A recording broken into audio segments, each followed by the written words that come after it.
여러분 지금까지 복음이라는 말을 많이 들으셨을 거예요. 아마 귀가 아프게 들으셨을 것 같습니다. 교회를 다니신 분들이라고 하면. 그러면 여러분 제가 묻고 싶은 것이 복음이 무엇인지 아십니까? 복음. 복음의 내용이 무엇인지 아십니까? 우리가 그렇게 오랫동안 신앙생활을 해왔고 그렇지만 정작 복음이 무엇이냐 이렇게 물어보면 선뜻 대답하기 어려운 것이 사실입니다. 근데 우리가 신앙생활을 바로 하기 위해서는 이 복음에 대해서 우리가 제대로 아는 것이 무엇보다 중요합니다.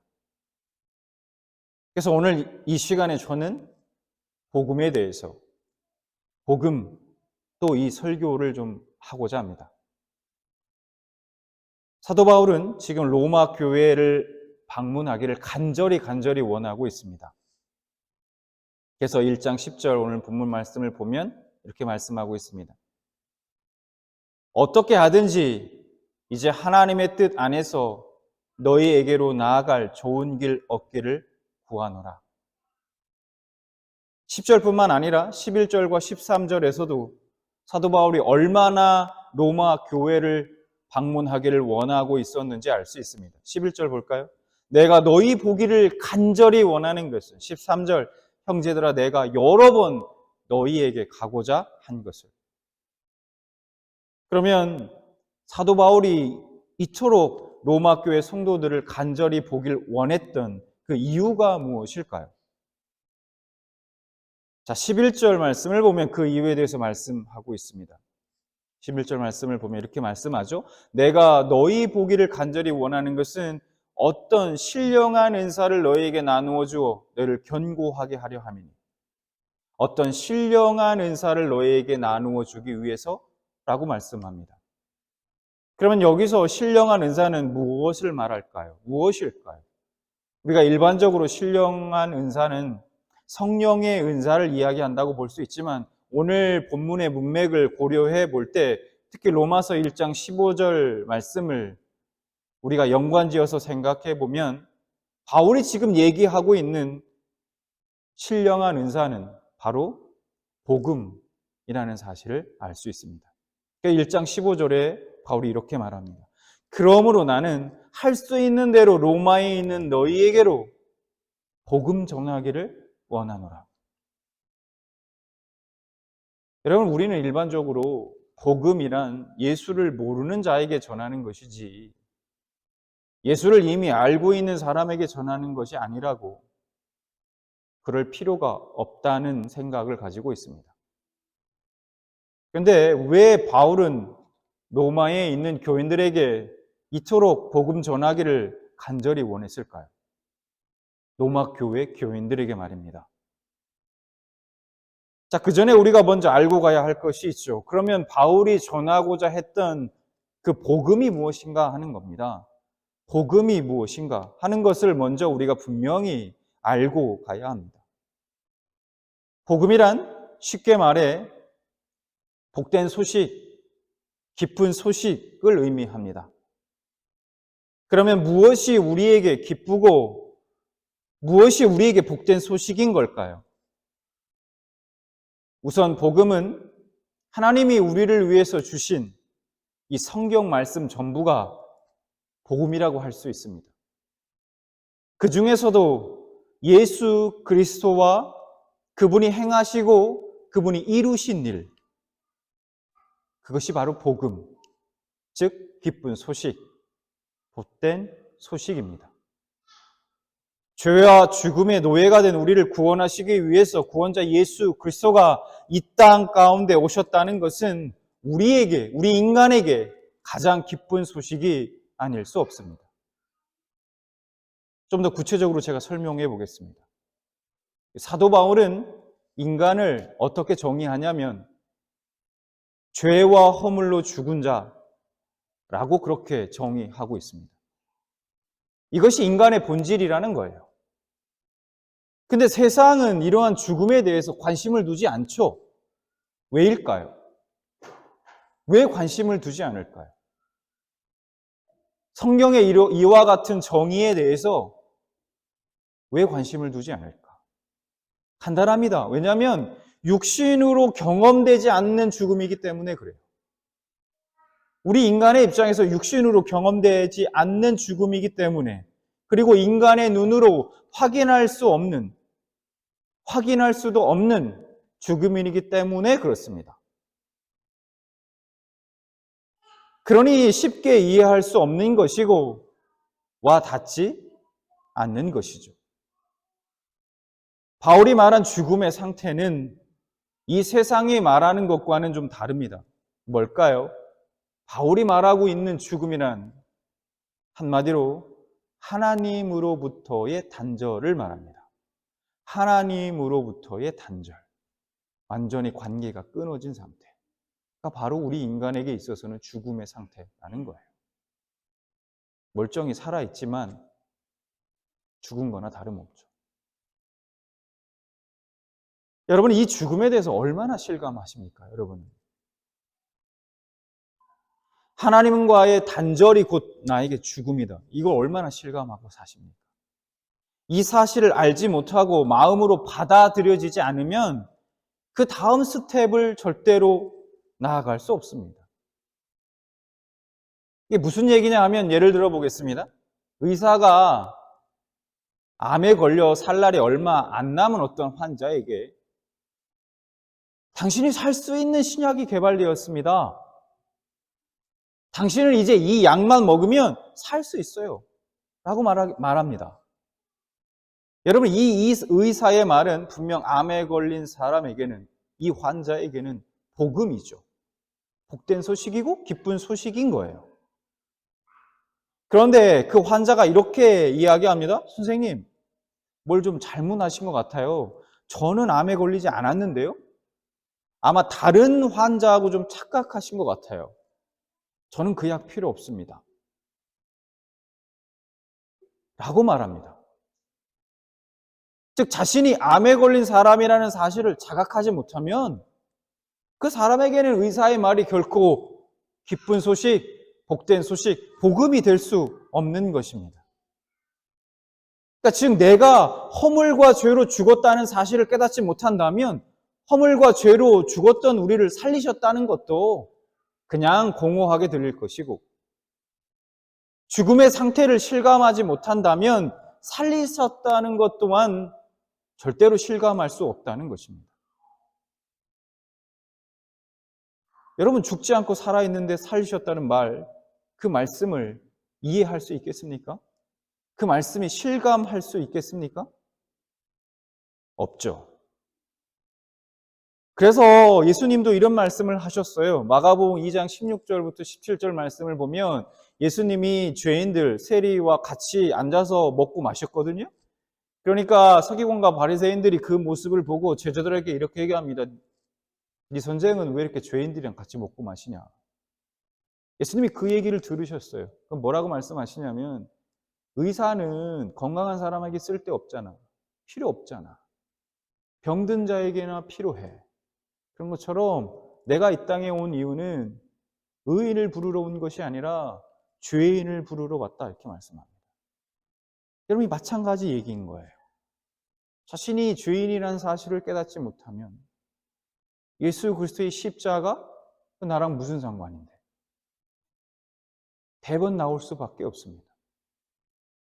교회 10년, 20년, 30년 아무리 교회의 문을 들락날락거려도 내 자신이 하나님 앞에 어떤 본질인지 그 본질 자체를 깨닫지 못하면 십자가 은혜, 십자가의 죽으심, 그거 절대로 내 자신에게 다가오지 않습니다. 은혜로.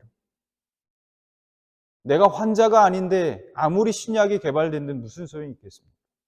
그걸 깨닫지 못하는. 그러면 죄와 허물로 죽은 자들의 특징은 어떠한가? 에베소서 2장 2절에 이렇게 말씀합니다. 그때에 너희는 그 가운데서 행하여 이 세상 풍조를 따르고 공중의 권세 잡은 자를 따랐으니 곧 지금 불순종의 아들들 가운데서 역사하는 영이라. 3절, 전에는 우리도 다 그 가운데서 우리 육체의 욕심을 따라 지내며 육체와 마음에 원하는 것을 하여 다른 이들과 같이 본질상 진노의 자녀이었더니. 그러니까 죄와 허물로 죽어 있었던 그때의 삶은 어땠냐? 세상 풍조를 따른다는 거예요. 하나님의 말씀이 아니라 그러면서 사탄 마귀의 지배 아래에서 그들에게 순종하며 살았다는 겁니다. 그래서 그냥 육체를 따라서, 육체의 욕심을 따라서 육체와 스스로의 마음에 원하는 것, 원하는 대로 그것을 위해서, 그것을 쫓아서 살아간다는 거예요. 그리고 그것을 당연하게 여깁니다. 그리고 그러한 삶이 진노의 자녀로 불순종의 아들로 사는 것임을 알지 못해요. 설사 알았다 할지라도 자신의 삶의 방향을 바꿀 생각도 없었고 바꾸지 않았다는 겁니다. 로마서 6장 16절을 보면 이렇게 말씀합니다. 너희 자신을 종으로 내주어 누구에게 순종하든지 그 순종함을 받는 자의 종이 되는 줄을 너희가 알지 못하느냐? 혹은 죄의 종으로 사망에 이르고 혹은 순종의 종으로 의에 이르느니라 이렇게 말씀합니다. 여러분, 그러면 왜 우리 인간이 죄의 종, 사탄의 종일까요? 왜 그렇게 우리에게 정의하고 있는 걸까요? 제가 간단하게 설명드려 보겠습니다. 여러분 스스로 한번 생각해 보시기 바라요. 여러분, 종이 뭡니까? 종은 누군가에게 매여 있다라는 말입니다. 기본적으로. 만약 누군가가 나는 죄의 종이 아니다. 나는 자유인이다. 내가 왜 나한테 죄인이라고 얘기하냐? 나의 왜 죄의 종이라고 얘기하냐? 나한테 라고 말하려고 한다면 죄를 짓지 않을 수 있는 권리 또한 누릴 수 있어야 합니다.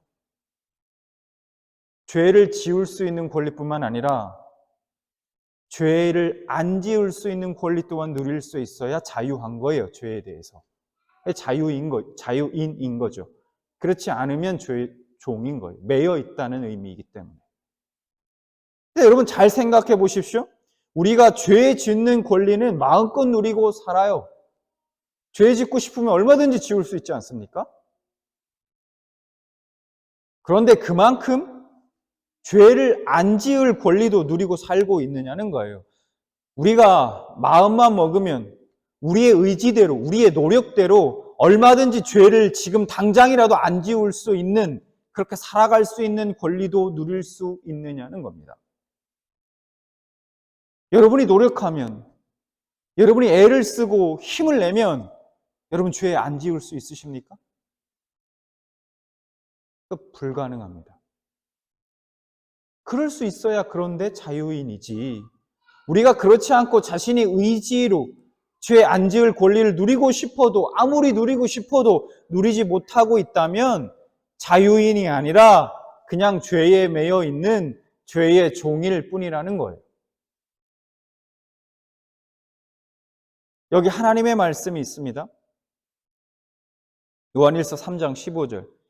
요한일서 3장 15절은 성경 전체의 말씀 중에 그냥 한 구절 말씀일 뿐 아닙니까? 한 구절 말씀일 뿐이에요. 자, 15절 말씀에 이런 말씀이 있습니다.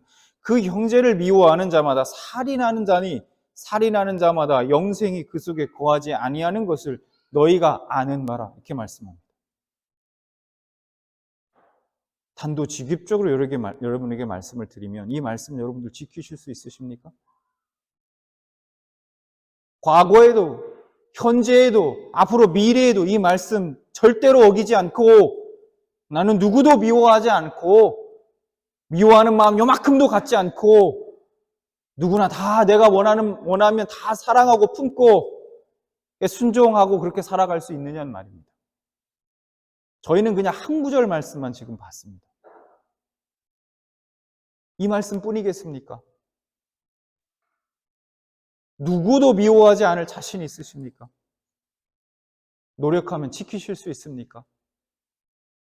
이외에도 수많은 하나님의 말씀들을 우리가 다 지킬 수 있을까요? 우리가 죄 안 지을 수 있을까요? 불가능합니다. 말씀을 어길 수 있는, 그래서 죄를 지을 수 있는 권리는 그렇게도 많이 누리고 있으면서 우리는 죄를 안 지을 권리는 누리지 못한다는 거예요. 왜일까요? 왜 그럴까요, 여러분? 그래서 인간은 자유하지 않습니다, 죄에 대해서. 자유하다고 생각하는 것은 그저 영적 무지에서 오는 오해일 뿐이에요.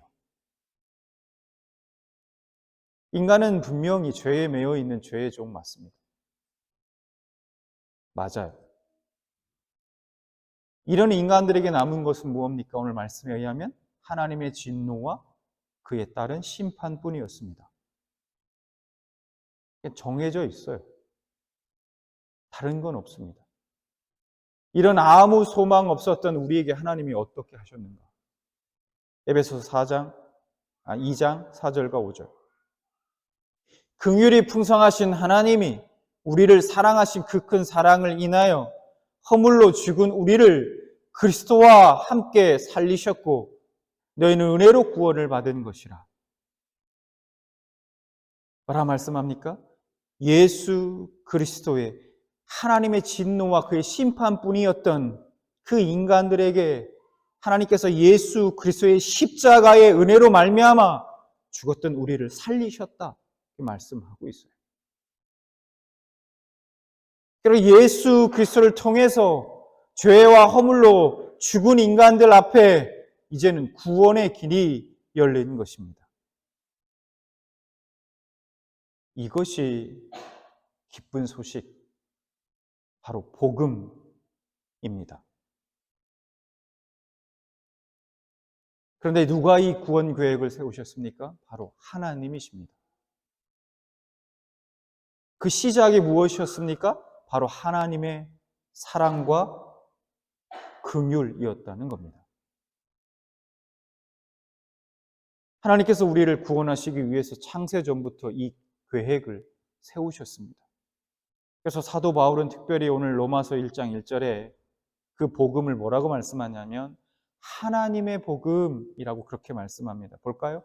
하나님의 복음을 위하여 택정함을 입었으니 이렇게 말씀하고 있죠. 하나님의 복음.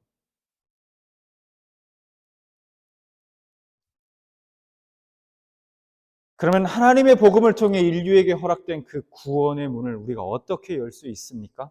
그거 어떻게 열 수 있을까요? 바로 믿음입니다. 우리가 그렇게도 많이 이야기하고 있는 믿음. 오늘 1장 17절 로마서 이렇게 말씀합니다. 복음에는 하나님의 의가 나타나서 믿음으로 믿음에 이르게 하나니 기록된 바 오직 의인은 믿음으로 말미암아 살리라 함과 같으니라. 믿음으로 믿음에 이르게 하나니라는 말은 구원은 끝까지 믿음의 문제다라는 거예요. 우리가 그분을 믿을 때 그리고 그 믿음으로 자비와 은혜를 구할 때 하나님은 그 믿음을 통해서 역사하십니다. 복음의 은혜가 임하게 되는 것입니다. 바울은 하박국 말씀을 인용해서 다시 한번 믿음을 강조하면서 확증하고 있죠. 오직 의인은 믿음으로 말미암아 살리라. 하나님이 의롭다 하심을 받아 사는 것은 오직 믿음으로만 가능하다는 것입니다. 구원하시는 하나님의 능력을 경험하는 것, 하나님의 의롭다 하심을 우리가 받는 것, 그 복음의 은혜가 나의 것이 되는 조건, 그게 뭡니까? 믿음밖에는 없습니다. 그런데 이 놀라운 구원이 누군가에게는 부끄러운 것이었어요. 고린도전서 1장 23절 보니까 이렇게 말씀합니다. 우리는 십자가에 못 박힌 그리스도를 전하니 유대인에게는 거리끼는 것이요 이방인에게는 미련한 것이로되 이렇게 말씀하죠. 유대인들은 신명기 21장 23절의 근거에서 나무에 달린 자마다 저주를 받을지다 라는 그 말씀의 근거예요. 십자가를 저주의 상징으로 여깁니다. 헬라인들에게 십자가는 그냥 어리석은 거예요. 그들이 볼 때는 그냥 원수에게 붙잡혀가지고 십자가에 죽임을 당한 그 신의 행동은 그냥 한마디로 미친 짓이었기 때문입니다. 여러분, 그렇다면 지금 우리가 살고 있는 이 시대의 복음은 어떻습니까? 지금은 다를까요? 요즘처럼 과학이 발전한 시대에 하나님의 존재를 믿고 따르는 것, 그것만큼 어리석은 것이 없다. 어리석은 일로 여겨지고 있죠. 사람들이 비웃기도 하고, 하나님은 두려움이 많고 의지가 약한 사람들이 자신의 마음에 위안을 얻거나 평안을 얻으려고 만들어낸 것이다 이렇게 생각하기도 합니다. 이걸 제가 어떻게 아냐고요? 제가 그랬거든요. 다른 사람이 아니라 제가 그랬습니다. 하나님을 믿는다는 건 그냥 의지가 약하고 그런 사람들이 뭔가 의지할 것이 없으니까 의지하려고 그런 존재, 신 같은 존재를 만들어내서 믿는 거다 이렇게 생각했어요, 제가. 뿐만 아니라 세상에서 교회가 조롱당하고 욕을 먹었을 때 우리가 복음에 대한 담대함을 잃어버릴 수 있고 부끄러워할 수 있죠. 그럼 바울은 복음을 부끄러워하지 않는다고 말합니다. 절대로 부끄러워하지 않는다. 오히려 자랑한다고 말합니다. 왜요? 16절. 내가 복음을 부끄러워하지 아니하노니 이 복음은 뭐라 말씀합니까? 모든 믿는 자에게 구원을 주시는 하나님의 능력이 됨이라.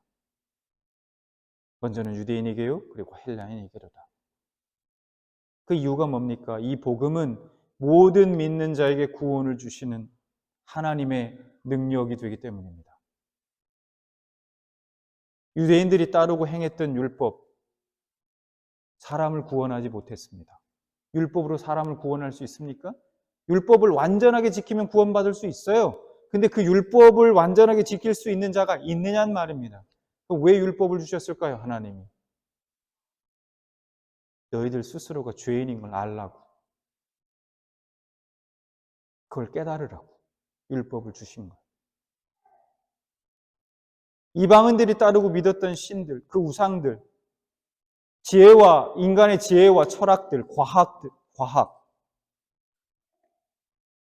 사람을 구원하지 못했습니다. 사람을 구원하지 못해요. 복음이 복음인 것은 사람을 구원하는 하나님의 능력이기 때문입니다. 하나님은 그 능력으로 예수 그리스도를 죽은 자 가운데서 다시 살리셨고 그 능력으로 죽었던 우리 영혼을 살리시고 생명으로 살게 하십니다. 그러면 하나님의 능력이신 이 복음을 사도 바울은 왜 그토록 로마 교회 성도들에게 전하고 싶어 했을까? 다시 이 질문으로 돌아와서 로마 교회 성도들은 이미 복음을 믿고 구원받은 성도들 아닌가? 그런데 그들에게 또 복음을 전할 필요가 있는가? 그들에게 복음이 필요한가? 바울이 왜 그토록 로마에 있는 교인들에게 복음을 전하려고 애를 썼을까? 이에 대해서 여러 가지 학설들이 있습니다. 제가 이 시간에 그걸 뭐 다 소개할 수는 없고 한 가지만 예를 들어서 제가 소개해드리면 이런 학설이 있어요. 사도 바울이 그냥 예방적인 차원에서 그랬다는 거예요.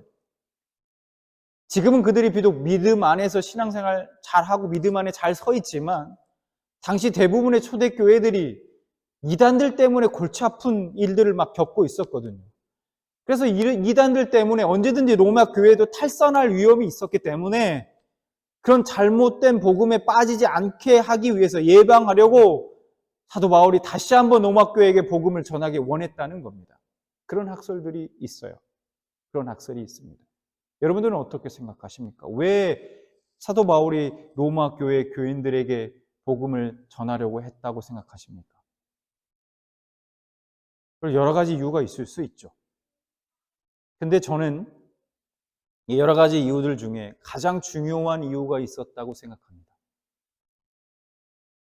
우선 여러분 복음이 가장 필요한 사람이 누구입니까? 가장 복음이 필요한 사람이 누구입니까? 바로 구원받지 못한 사람일 겁니다. 근데 우리가 교회 안에는 복음을 전할 필요가 없다고 생각하는 이유는 교회 안에 있는 사람들, 교회에 다니는 사람들은 이미 복음을 듣고 모두 구원받은 사람일 거라는 전제가 깔려 있는 것이죠. 그러니까 복음을 전할 필요 없다고 생각하는 거 아닙니까? 그런데 과연 그럴까? 교회 안에 있는 모든 사람들은 다 구원받은 사람들일까? 과연 그럴까요? 교회를 다니고 있다는 사실이 그 사람이 구원을 받았다는 기준 혹은 증거가 될 수 있을까요? 맞습니다. 우리는 누가 구원받고 누가 구원받지 못했고를 판단할 수 없어요. 알 수 없습니다. 하나님만 아시죠.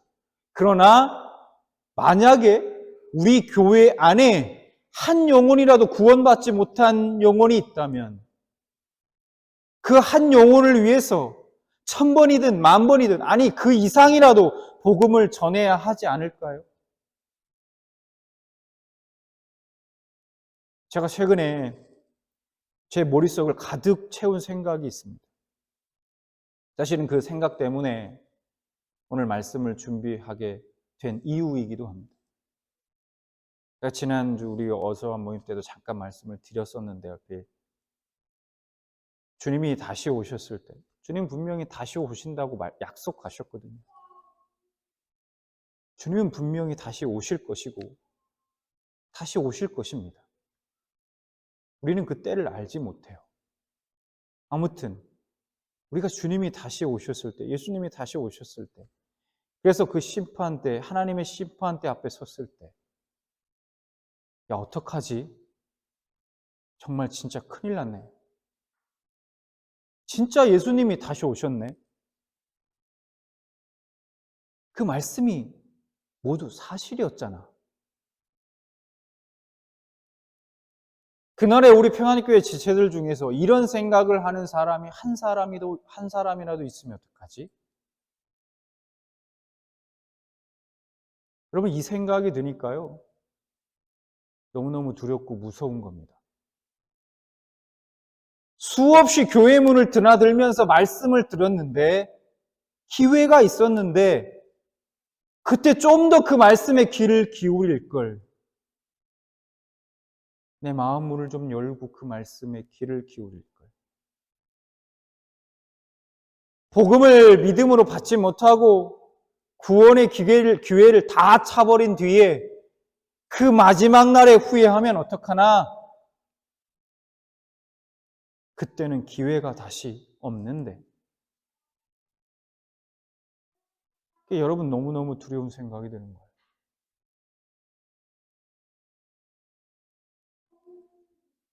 복음을 들었는데 오늘도 우리가 여러분 복음을 듣고 있지 않습니까? 이 시간에.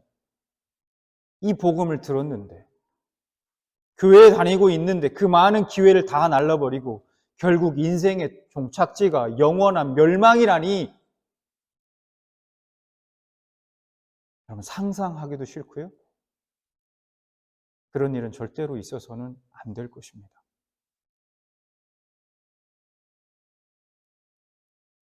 여러분 정말 간절히 부탁드립니다. 우리는 착각 속에서 살지 말아야 합니다. 말씀을 통해서 자신을 제대로 보시고 자신의 믿음을 한번 점검해 보시기 바라요. 그래서 사도 바울도 고린도후서 13장 5절에 이렇게 말해요. 너희는 믿음 안에 있는가? 너희는 믿음 안에 있는가? 너희 자신을 시험하고 너희 자신을 확증하라. 예수 그리스도께서 너희 안에 계신 줄을 너희가 스스로 알지 못하느냐? 그렇지 않으면 너희는 버림받은 자니라. 믿음 안에 있는가를 스스로 계속해서 확증해 보래요. 시험해 보고 자신 스스로를 확증해 보래요. 여러분 한번 곰곰이 생각해 보시기 바라요. 우리 한번 생각해 보시기 원합니다. 하나님의 은혜로 구원받았다고 고백하는 사람이, 구원받은 사람이 하나님을 섬기는 일에, 하나님을 예배하는 일에 무관심할 수 있을까요? 하나님을 믿는다고 말하면서 하나님의 말씀에 관심이 없고 말씀을 무시하면서 내 욕심대로 살 수 있을까요? 어떻게 믿는다고 말하면서 세상 사람들과 같은 삶을 살아갈 수 있을까요? 여러분 사실은 믿지 않는 것일 수 있어요. 자신을 속이는 것일 수 있습니다. 여러분 우리가 알아야 되는 건 내가 교회에 소속돼 있다. 나는 그래도 교회를 좀 왔다 갔다 한다. 교회에 다니고 있다.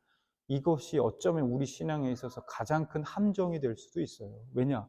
내가 교회 다니는 그것으로 인해서 내가 구원받은 자로 뭔가 그 자체로 뭔가 증거가 되고 확증이 되는 것처럼 스스로가 안심할 수 있기 때문에.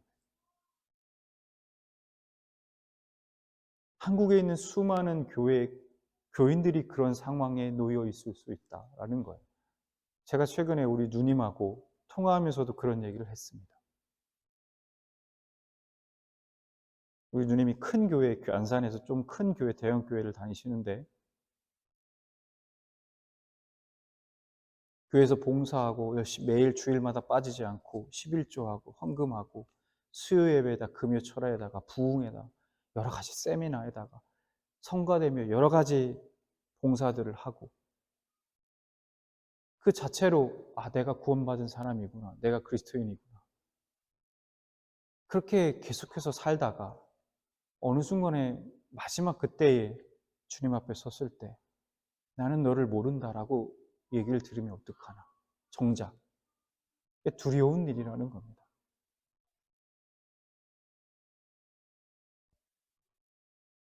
바울은 자신이 로마 교회에 복음을 전하려고 하는 이유를 이렇게 말씀합니다. 11절, 12절, 13절 말씀을 보니까 내가 너희 보기를 간절히 원하는 것은 어떤 신령한 은사를 너희에게 나누어 주어 너희를 견고하게 하려 함이니 이는 곧 내가 너희 가운데서 너희와 나의 믿음으로 말미암아 피차 안위함을 얻으려 함이라. 형제들아 내가 여러 번 너희에게 가고자 한 것을 너희가 모르기를 원하지 아니하노니 이는 너희 중에서도 다른 이방인 중에서와 같이 열매를 맺게 하려 함이로되 지금까지 길이 막혔도다. 바울은 로마에 있는 성도들의 믿음을 다시 한번 견고케 하기를 소원했습니다. 믿음이 든든해지면 그 다음에 구원의 감격이 옵니다. 의심하던 사람이 믿음이 확고히 서면 구원받은 기쁨이 찾아옵니다.